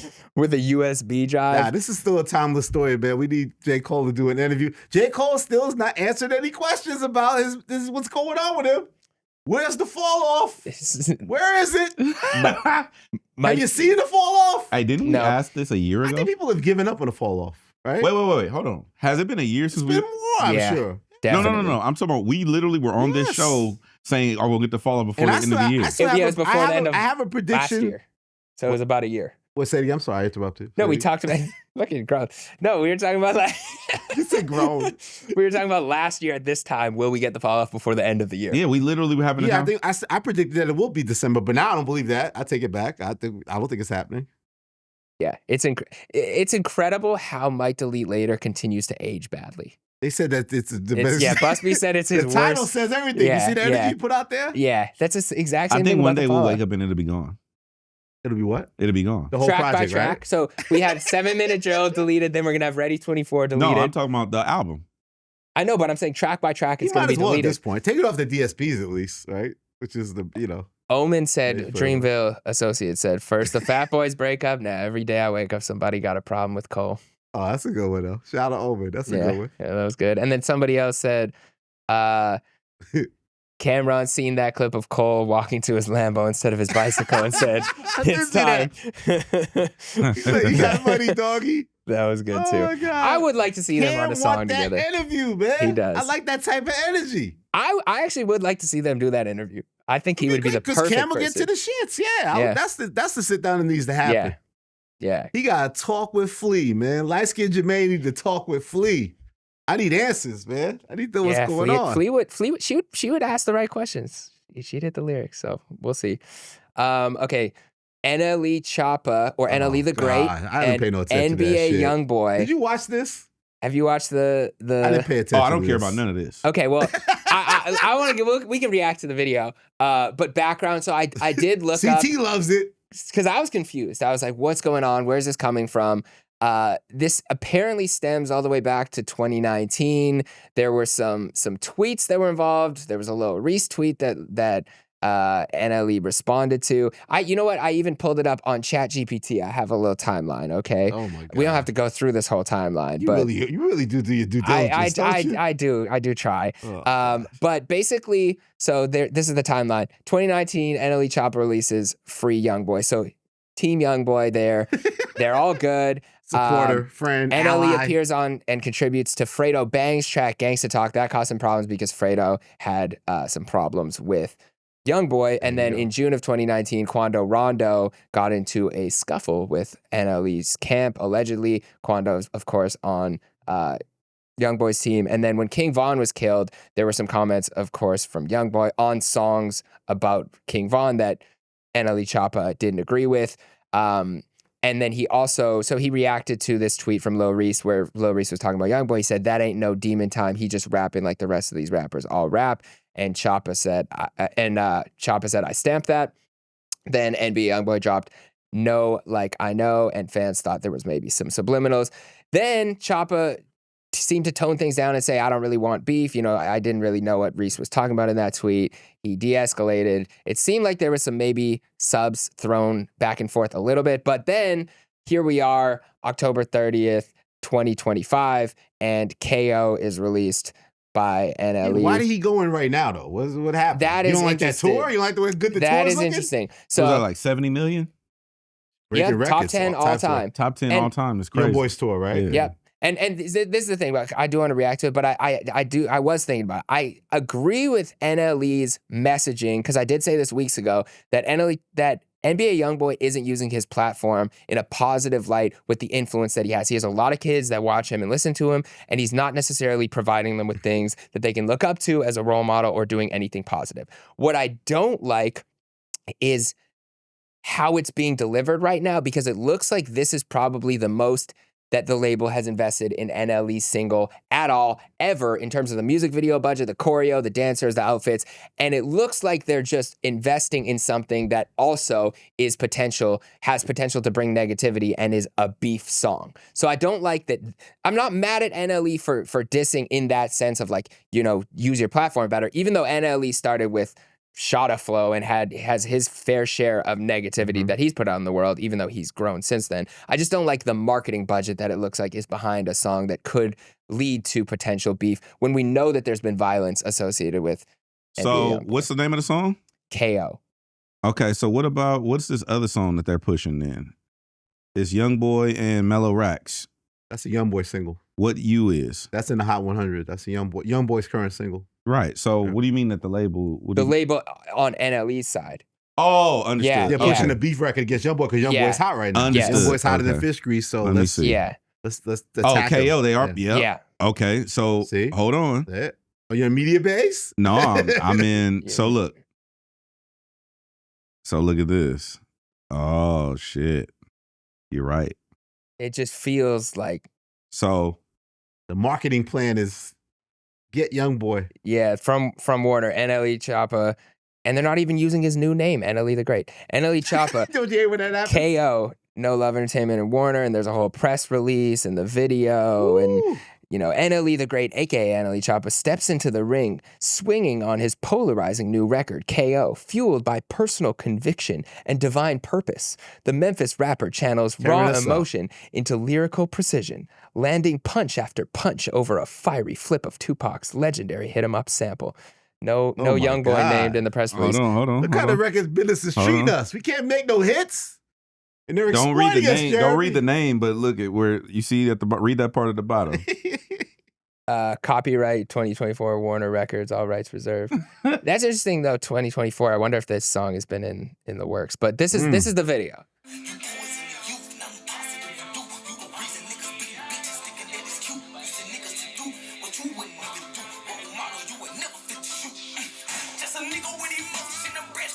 Oh my God.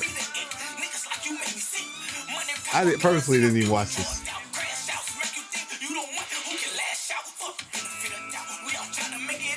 So please. Okay, Jeremy, please stop. This is too much for you? I can't. No, I this can't. is this terrible. is bad. That's on my worst singles of the year list right This there. is It's bad, already in bro. there. We're gonna talk about it in the last episode of the year. It's one Your of the worst worst singles of the year. It's right Busta there. Rhymes commented a fire emoji underneath. I love It's Busta. bad, Busta, bro. Busta. Matter of fact, look it. Let me show And you then this. Youngboy's mama check him. Let me show you Youngboy's this. mama be clapping on fools. You seen that? Youngboy's No, mama. what did she say? Youngboy's mama be checking fools, man. You ain't see Youngboy's mama? Let me show she you this. active too? NLE's mama's active out NB here too. Youngboy's mother responded to NLE Choppa's diss track KO by criticizing NLE Choppa's credibility, saying she would be upset if this was coming from someone who matters, like someone who is not in the closet. That song, Hey, mama. Damn. that song is bad, bro. So song look, is Jeremy Hecht, that's the email you just saw, right? Yeah. All right. Press the X and clear that and tell me and show me where that email is. In your trash. That's fair. That song Someone's is hard bad, worked bro. press release is now in the trash. Yeah, I just did. I again, the messenger does matter, and the way it's presented does matter. I do agree with the message. I don't necessarily like the way it's being delivered. And I also the timing of it right after Youngboy's tour being super successful does look like he's looking for a moment from Youngboy. He credited it. But he credited it. I would just I hope this doesn't reach anything further. Like I honestly don't. I hope Youngboy doesn't respond because in that sense, I don't know where that goes from there, and I don't want to be looking. Yeah, I don't think you will. I think one of his affiliates said that like Homeboy's not on our level. He's not going to respond. Got it. We'll see. But I would like more from NLE the Great. Speaking, you can do those messages and you don't have to diss. You like the name change? I like the name change. I honestly, having met NLE over the years multiple times, like you can see that his growth is genuine, and I do really believe that he has a higher calling and that he's tapped in and that he understands himself a lot better than he did when he first came out. So I appreciate his growth and I think it's genuine, but I would love to see him channel that into his own music and provide some of those positive messaging in a way that people can relate to, who his audience, the youth that they can take. Were you inspired by the positive feedback for Desiigner's new freestyle? Oh yeah, I purposely have not watched it yet. Okay, good. Because I wanted to watch it on the bigger picture, but it put the timeline in a frenzy. Oh yeah, Desiigner has bars. Is that what's going on? So before we watch it, Ransom tweeted and said, "Shout out my guy Ran. Man's going viral for rapping normal." Yeah, we back. Shout out Ran. So yeah, this is the design. Have you seen this, Ed? I haven't watched this yet. No. Okay, let's go. This is Desiigner's comeback to the mainstream. You remember Desiigner? He said he was retiring from music. What was the name of his big hit again? I forget. Panda, yes. And he had Timmy Turner. He be wishing for a burner. Just I play. don't know CT. Timmy Turner. CT is a YN. Just press play. Okay. All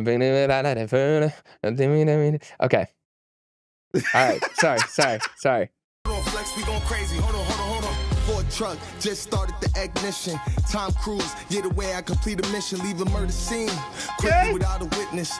Listen to Fabulous, fuck the competition. I'm the drill sergeant. Fab reference? Do the jumper jack. Fiend be the good critic. Tell them niggas holler back. In the streets, I'm a type of nigga that'll never lack. You know this is really him? It's AI. Mac 11, 357, we send the devil on them. High on the scoreboard, yeah, we got some levels on them. And they still ain't find a case, we put a shovel on them. We put the metal to them. This is just James Harden rapping. Me, we got them, we live in lavish. Lifestyle, I got rich, but still savage. City kid go psycho, dirty bastards. 13, big magazine, I'm causing havoc. Rob the rich, niggas is poor, kick it through the door. Every day trying to get rich, I want a little more. Sipping lean up all night, I'm talking to the Lord. Niggas think they getting some money, I'm digging in a drawer. Wow, okay. Kid, I ain't never trust, no pig, kill them all. Went to the Grammys, I fed the family, did it all. Lot of mistakes, but I'ma make it through it all. God, how you feel about me? I'm at the top by myself, how you feel about me? I'm on the... Got a God out, Jeremy. I know you like that. God, how do you feel about me? He's That's a praying. Jeremy Hecht bar. Yeah, so Desiigner. But he's not barring it up though. He's just showing he can rap normal. The flow was. So he could always rap like this. Well, that's my thing. You know when you see a white person and then you hear them speak and you're like, and they like have a black accent, you're like, what's going on? What is happening here? This is how I feel about Desiigner. You said Because they like have at a first, black scent? You ever heard, people A black scent? There we Yeah. go. There we go. a black accent? They're pretending to have a black accent. All right. On calls You- on you- deck. How many on-call punishments does he he get right. for that? I It know happens. the black Okay. scent. So All right. I'm saying this to me feels like the opposite of that. Of like I never thought Desiigner could rap normally. I thought that was maybe just what happens when he went in the booth. It's like Get out this of the there. whole time you could speak like this. What's Ice always saying to Joe Budden podcast? Get out of there. Get out of there. Yeah, Get out of there. Get out of there. All right, right. But yeah, I mean, with thoughts, you like the bars? I thought they hyped it up that he was really barred. It wasn't barred up. It was just more. It sounded like typical New York hip hop, like classic hip hop feel of New York hip hop. Just more of a straightforward rap style. He sounded very much like I think he's really from Brooklyn. It sounded like a Brooklyn rapper to me. It was more authentic than like I thought he was like trying to really bar up like lyrical. Yeah. I don't remember any of the lyrics other than the guy quote. It was There just weren't like, any bars. It's just more of a that said- traditional style. Mhm. I get Flow. shocked to see him do it because we didn't think he was a rapper at all. Like The flow was different Yeah. than what we were used to. But yeah, I'm interested to see if he wants to keep this going. Maybe Desiigner could be the person to bring hits back. Maybe Desiigner Oh, God. can Man. use this flow I'm trying and to then find- put together Reach. a hook and then reaching guys. and then hip hop's back on the charts. Oh Lord. Yeah. Well, What did he say shout- about God? God asked me how I'm doing or something. he said how God feel about me. I'm How at the God top feel about asking me. God how he feel about me. Mm. And he Yo, see us- manifestation is you don't say anything, but look at it. That is crazy. We were just speaking. crazy, Something right? we were just speaking about. They love that you do that at the show. They hate when I do it. That's why I keep doing it. So look, I was trying to find this Desiigner video I have in my phone. It's fucking classic, and it's him doing the Desiigner thing. And I was trying to figure out, like, bro, are you like, can you do regular like? Do you speak normally? Right. Yeah. But he's like, yo, Desiigner, like he's doing the Desiigner caricature thing, right? But I can't. Is this on Homegrown? Nah, this was when I was at the radio station. I'm trying to find a video. Would it be I on YouTube? No, it's not. Okay. It's literally a personal video I have on my phone. Yeah, no, I spoke to him one time on Zoom and he was so laid back and calm. Like I was like, this is not who I expected. He was wearing a robe in his house, just chilling. Like, but speaking of Ransom and your Rap Radar interview, Yes. Joe Budden had some positive things to say about it. Okay. He was Shout out Joe. Appreciate Joe's feedback. he what Big was, Mouse. What was the word he used? Journalizing? Journalizing, yes. And honored to know you. I am so honored to know some of you people, man. I can't lie. Yeah, I can't lie. We don't say it enough. We don't say it enough. That is a fact. And these are two of those brothers for me. So and it's hard. It's hard. And bringing back Rap Radar was fire too. Happy to be a part of that. For the interview. Getting to see B-Dot look all uncomfortable for a second. B-Dot and Eliiott look like they should talk. Yeah. But that's why I fuck with Rand. B-Dot and Eliiott look like they had just gotten together to talk to Rand, but hadn't talked to each other. That was fire. And they both so great at journalism. I know it's not a word. So? It is now. Don't matter. They are so great at journalism. Yeah. No, They're good. They're really good. Yeah, no, they're great. Great job. Great job. Yeah, give me something. Give me a little something. Let's go. Journalism. Journalism, man. He created a new word. Joe Budden's so hot right now, he's creating his language, man. It's journalism. That is I've funny. been That journalism since 1992. that is what happened. We talked about that last episode. What, journalism? That you and B-Dot hadn't spoken until that interview. Very So true. he B-Dot put video footage up when he walked in the room. I didn't know he had a camera behind him. I guess he has a camera crew. I don't know what's going on, but hey. Nah, it was great, man. I appreciate the feedback. The interview was Mark fire. Lamont Hill, co-sign. Thank you, brother. The feedback's been amazing. Congrats again to Ram and Preem. The album's dope. The EP's dope. My favorite rap EP of the year. Okay. The Reinvention. I'll go on a limb and say it's the best EP so far. I liked 7 tracks. Forgiveness is Oh no, Reinvention was Yeah, Rob incredible. Marvin gave a lot of props to that. That was 'cause, incredible. You know, dealing with sick Dementia, right? Dementia. His mother. It's a real life story. Ransom referring to his mother and her battles with dementia, and how that affects the family, and how And Rob Markman did a great piece about it, honoring it, saying he went through a similar experience with his family. But yeah, it's a really deep record. Rand talks about it during our interview, of course. Which song? The last song. Reinvention. The last song. It's a yeah. verse of the year contender for me. Oh, there we Very, go. very Yeah, dope. that's dope. Okay, Jeremy. Yeah. Now the whole project's dope. Forgiveness is cool. Cut Above. Mhm. 7 tracks, man. Great. I like great, the great hip-hop. Survivor's Remorse. Mm. Yeah, that was hard, too. because it reminded me of this story when I don't think I ever talked about this, but it kind of reminds me of Good Kid, Mad City type coming up where I remember having an uncomfortable conversation with one of the big homies, one of the OGs, right? And I forgot what Rand said in the record, but he was talking about like coming up and it being adverse and trying to do the right thing, right? Yep. And so it reminded me of the story when I had one of my, shout out to the OG homie, I ain't gonna say his name, but he know who he is, real reputable from the city, and super OG Crip nigga, super triple OG, right? And we were on the road somewhere one time. This is not Glasses, okay? We were on the road somewhere one time, and he was like, "Yeah, you square, you little square." Like he was teasing me, and I'm like, I said, "What's crazy is what you're doing is actually a detriment to our community." And he was like, "What you mean?" I'm like, "Well, everything that I was brought up to believe to be wrong was taught because you guys have an adverse reaction to it. Meaning, if I want to go to school and get good grades, I'm a nerd. If I don't want to be outside hanging out with y'all, I'm a square. If I want to be faithful to one woman, I'm a lady. I'm a simp, right? So what you do is you demonize the right things in LA street culture, right? And that brainwashes me to believe that when I do the right thing, I'm doing the wrong thing, right? If you tell, you a snitch, right? Different things like that, which you're not if you don't partake in the criminal underworld. And then it catapulted into another, something else Rand said reminded me of the second part of that conversation of the record where he was talking about getting out of that situation and not having to go back to those situations. And then the second part of that conversation I was having with the OG was, he's like, in his later years, he became like a real Christian, like super God-fearing, reputable, like kept the Bible on him, like real Christian, right? And I was like, he was questioning my faith one day. And I said, I actually have more faith than you. And he didn't like that shit. he did not like that shit. You know, he's like, what you like? I'm like, I said, let me explain it to you. I said, so I'm actually way more faithful and way more solid than you. He didn't like that part either. He was like, well, how you figure? I said, because if somebody come to your neighborhood, do something to one of your homies, what you gonna do? He said, we gonna go get two of his. I said, exactly. You know what I'm gonna do? Nothing. He's like, why? I said, because I actually have faith.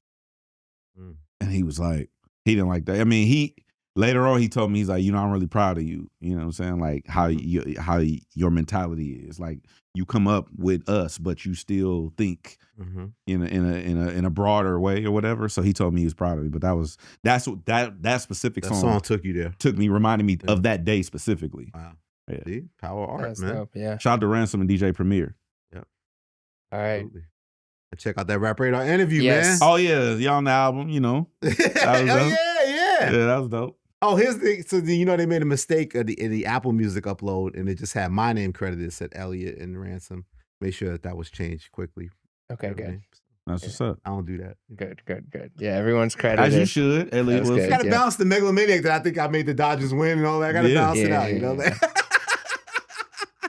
But shout out Brian B. Miller. Yes. There you go. Yes. Shout out to B-Dot. One Incredible of the journalist. It's dope. It's dope to have a fellow great journalist and you know have that tag team champion shit off. You know, it was dope. Yeah, go check that out. All right. At least said we got for 5 minutes. 5 minutes. Okay, well, do any of these topics interest you guys? The Grammy updates. Elliott ruining hip hop. Elliott, okay, all right. We are going to go to that. So, me? Somebody tweeted, the people that are ruining hip hop, keep in mind, this has 1,000 likes. The people that are ruining hip hop. Wait, why you say it like that? Is that good? 1,000's a lot? Well, it's not nothing. I'm just saying it's like there's some people who feel this I'm way. finally back on Twitter, man. Come on. So, okay, we'll bring it to your okay, who's ruining attention. hip hop? I'm here for it. Elliott Wilson. Number one. You're Why number am I one on the first? I'm over Jigga. They spelled your name Did right. Nicki though. Minaj make this list? What the hell's going on? No, not even. Did he put the one T? Oh, did she make it? She's not on this list. She could have made the Oh, he list. spelled it right or wrong? Yeah, no, right. 2 T's. Wow. This So, guy, first on the really list, don't like me. God Elliott damn. Wilson. You see it's Canada, right? Canada flag. It's Canadian person? No, not Canadian. Just hearts. Just hearts. And their star sign. Okay. Okay, Jay-Z and his monopolistic ambitions. Oh, look that shit up. What does that mean? I'm pretty sure. What does it say that about my guy means, Jigga? Come like on. he's aiming to own everything. He owns a lot. I would think that's what that means, but if someone has monopolistic, it refers to the DJ drive help us. You're or a goal scholar. of a Y'all are company to journalists. dominate the market completely, eliminate competition. So Amazon, a lot of people would criticize for being monopolistic, trying to take over every field and every. Here to succeed in America's capitalistic society. For once, buddy. You can make the list. Okay, All right. Cardi B, the Cardi, sophomore big Barty. slump and a flop. Hey, what are you talking about? Even though the more and more I read this list, the more and more it sounds like a Barb made this. Okay, Megan, epic flop. Oh yeah, Barb made this. Ebro. Ebro, they love Ebro, don't they? TDE and their bots. Oh god. Who did I forget? Ebro and TDE and their bots is crazy. I just need to go to this person's TDE and their profile. bots. Like, fuck you and your Yeah. machines. First, there you go. All you There gotta do it is is, go to the on profile. brand. There it is. First tweet they have is a Nicki Minaj sales Clapping tweet. for the Barbs. Yeah, so and they said, imagine rising this high on a Sunday after being canceled again. Well, speaking of bots, the breaking news thing before we went on was RBX is fucking suing Spotify. I'm so confused. I don't know what's going on. So RBX is the face of a class action lawsuit currently against Spotify that references only one artist. However, this artist isn't actually being sued, but the only artist mentioned in this lawsuit happens to be Drake. And they're saying multiple billions of streams are basically botted. Allegedly, it's looking like it could be from foreign countries where they have bot farms. Like there's the Turkey raid that happened in Spotify. They're saying there could be some connections to this. But basically what they're saying is there's this pot of money that exists that then gets split out to all of the artists from Spotify royalties on streams. Now, if there's botted streams, then especially if it's that many, if it's billions of botted streams, then that artist, their team is getting paid out a higher percentage, and every other artist is actually getting a lower percentage of the pot of the total streams. So RBX is technically suing. How the hell is RBX? I don't know. I'm cousin? so confused. I'm so High-powered? confused as to why he is the face of this, is why he is the one suing. I don't know. I'm very confused. I was named in the Rolling Stone article because You was they did. again? Yes, they did reference. Footnote 15? They referenced my footnote 15, but they correctly credited me as disproving the theory that Apple was botting because it was lyric based and not necessarily malicious. But interesting to see what's happening. You have here. some insight? No, I was trying to get it, but I can't. Not within 5 minutes. Yeah, next week we'll be back with updates next week. I'm not gonna do it. So yeah, we'll see. I guess we'll see what happens. But so he couldn't bot Nokia to #1 though? If he's gonna bot it up? Like, come on. I don't know. I don't know how that works. Yeah. They were saying No Face they used as the example of a song that had like basically they're saying there's accounts that are streaming Drake because they use Drake as an example. It's like accounts that were streaming Drake for 23 hours a day and accounts that had places in the world that had way too many streams for the amount of population that place even has. So It's just like the NBA is shit. yeah, like things didn't add up. I don't know. What's funny, though? I think everyone's doing it. Let's say outside you say you're like a very rich fan, like I'm a multimillionaire and I'm a Drake stan. Yeah. Couldn't I like fake things up to help my guy look good? Like it's just crazy how like I guess you think about could. it, like, you know what I'm saying? Like you could bot farm. But I think it still cuts through, man. It's like we mentioned Nokia, mentioned the moments we had hits. Like he hasn't been able to if that is true, he hasn't been able to manufacture hits in a real way. Like this is since 2022. They're saying alleging, but yeah, it's interesting. I think probably allegedly all of the major labels probably have botted in the past at some degree, and so it's like everyone's you know, it should be the bot button, not the red button anymore. Just the bot. The bot button. Who's pressing the bot button? I don't have a comment on that. You have a lot of comments, man. Come on, man. It's a platform, man. What's going on? What you want me to say? Something. I have seen some shit in my time, and I won't say who showed it to me, but I have been introduced. Tim Henshaw. No, I'm playing. Definitely wasn't Tim. I'm joking. It's not anyone that I've ever named, that I've ever mentioned, and that I have like close proximity to. But I have been in somewhere with an individual, and they called another person, and that person they showed me the spreadsheet and everything. Like, hey, what's your artist name? Oh, this is my artist name. All right, check his Spotify. And just refresh, and then all of a sudden it's just crazy. Hit that refresh. And I was like, what the fuck is this? He was like, bro, this is The music business. This is what it is. And I'm like, bro, I'm good. I don't know. That's It's crazy. scary, yeah. Spooky hours. These ain't none of my people like that, but yeah. Yeah. Craziness. All right, Yeah, spotlight. fake influence. Lil Baby's back. Lil Baby dropped a record, G Herbo. I wasn't mad at it. Which one? What's it called? And then he drew another record out, which I didn't like. So I hate when artists do that, man. Just focus on one record, man. What you said, one record at a time, buddy. Don't go crazy now. They said we need to talk about G Herbo's He's told run that more, story before. All on Me. Lil Baby featuring G Herbo. All on Me. I thought that was cool. And I saw academics get credit. And again, he's never been really my favorite rappers, G Herbo. He had these like the comeback story. Like G Herbo is a really strong comeback story in hip hop. Yeah, he is. The Went Legit record became a legit hit. Yeah. So shout out G Herbo, man, the comeback, man. It's not easy to, face adversity and get back on top. But yeah, so he's featuring everybody's record nowadays. I mean, the joint he has with Lil Baby, I think is dope. All on Me is what it's called. Little Baby. Back outside. Wrong song, but go ahead. You said what song? I got a different one, but go ahead. Let's go. I got Saba dropped a new project. Apparently he recorded it like within a week in his car or something like that. Definitely different vibe than a lot of his other projects. But really cool. Like good riding out music. Good if you're just relaxing, chilling. The song I actually liked the most, I think it was an interlude. Where he was like, he had auto-tune on his voice, and it was not what I was expecting from Saba, but it was dope. I don't know if that was looking for parking or anyway, you'll hear it when you hear it. But it's not touching the album with no ID, right? No, it's not entering any top 5 or top 10 lists, but I'm just trying to take it for what it is as like, this is another on top of the project. Wretch 32, who is a British rapper, he's super dope too. Very, very gospel influenced. He's got a project called Home that dropped in May, but I'm just tuning in now, and it's dope so far.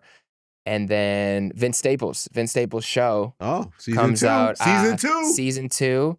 I had an early watch, and you did? yeah, and it was super I wasn't dope. invited. No, it was just in my place. It was just in my place. Oh, you had a screening? A screener, yeah. Okay. But no, it was fire. So Vince killed it. Wait, Blueface is home? Yes. Blueface is home.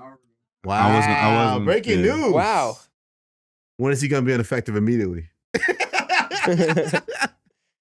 Blueface is home. Yes. Okay, wait, let me finish my Vince shout out. Yeah. Go check that out on the 6th. He keeps tweeting about how there's a low marketing budget. So you saw all the episodes? Is it how many? Yeah, it's don't say how many, I guess you can't say yet, but yeah, it's a the good whole season you watched. Yeah, good watch. It kind of feels like Atlanta, some of the mid seasons where it's a little on the darker side, a little on like the dreamy side. You don't really know what's real, but still like dark comedy. Like it's still Vince Staples in his element. So did they launch it all at once? Or I think it'll be available all at once. Yeah. Got you. So, I'm trying to. You gonna call Blueface? I'm trying to see what's up. He's so that just posted? Nah, yeah, he came yesterday, but okay. So my one spotlight is G Herbo and Moneybagg Yo. It's called Feed. Oh, Moneybagg's record. Yes, he's on everybody's record. Moneybagg featuring that him. shit hard. That's The hard video too. is crazy. That's hard too. Yep. That song is so dope. I added that to Yeah, so he's the feature. So G Herbo's the guy with the demand for the features because that's I added Moneybagg's that record. to my mixes. So Moneybagg got a good record. Lil Baby got a big record. And his album comes out. G Herbo's album comes out in 3 days, so it'll be out. Oh, it is. Yeah, later this week. Okay. Other spotlight. Lil Herb. Oh, it is Lil Herb. Okay. Other spotlight, real quick. Want to shout out, rest in peace to the homie Quentin Mason. He died from complications of sickle cell. He was like one of the homies that I knew through a group of individuals that I frequent. They set up something for him. I don't have the name, but he died from sickle cell. He had the SS, which means both his parents carried the trait and whatnot. So, what you call it? I don't have I was trying to get the name of the organization that he wanted, but he was heavily like inspired by real estate. So they're setting up a bunch of things for him in his honor. If you go to @TheRundown on Instagram, just follow the homie. He'll post information and stuff like that if you care. If not, if you know somebody with sickle cell, get the awareness up because it matters. But yeah, Yes, sir. make sure you go to @TheRundown on Instagram, and my homie Kirosh will post information up there. So that's it. Peace again. Love to him. Oh, Shout out to his mom too. Love to his peoples and family. Yeah. Big L, we didn't spotlight. Oh, Big L posthumous deserves- album. yeah. Check that out. Yeah, definitely dope.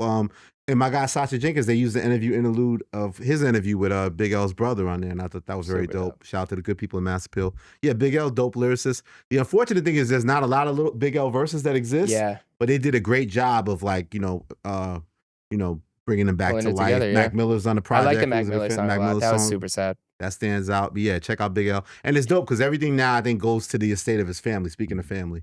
So everything goes to the estate of Lamont Coleman LLC. That's what's up. And that's part of what's up. And our guy Royce the 5'9", executive produced it, along with Mike Caron. I call him Haitian Mike, a guy we know from way back, who did the first posthumous Big L, the Big Picture album. So there was a lot of care into the lyrics and being presented right. So check out Big L's project. One of the great Oh, my songs. guy Chris just texted me. The Sickle Cell Foundation of Georgia is the organization. Yes, the Sickle Cell Foundation of Georgia. So go do your Googles and whatnot. But yeah, shout out to that. I talked to Royce when I went to Detroit, and he didn't he didn't mention that. Yeah, and I think they kind of kept it on the low. He kept that super There's low. a guy, Andre G, I think his name, Rolling Stone. yeah. He did an article about it. I think they gave the exclusive interview to him. They kind of kept it on the low. But yeah, Royce, Mike Caron and Royce the 5'9" are the executive There was like producers of it. 4 or 5 songs they added, right? There were like 4 or 5 songs that were because like what 'Cause was the second half was all the second half was all the older freestyles, and then the first half was the newer stuff. Yeah. I Okay, think bet. it was because Up to the Max song, right? Yeah. So that was 7. Okay, bet. Yeah. All right. So- Yeah, I shout out still to Big think L. the one with Nas to me is still the best record. Yeah, on there, too. yeah, the Nas Super verse. dope. Nas is on the run too. Right? Nas is on the run, baby. And Premier wouldn't promise that the album's coming December, but I have faith that the Nas Premier album will come out in December. Well, believe it. do you want to do some push-ups before we leave or no? Do we call the episode push-ups? No. Yeah, That's yeah. good. Yeah, Hell that's yeah. good. We haven't called the episode push-ups before, right? No, I don't think we did. But yeah, shout out to the push-ups records. All of them that exist. Make sure you like, comment, subscribe, and go Dodgers. God damn it. I'm gonna be working on my push-up game for next It's all week. good. Oh yeah. The bigger picture. One more encore. Come on, I want an encore. No. Encore the encore. I'm saving mine. Saving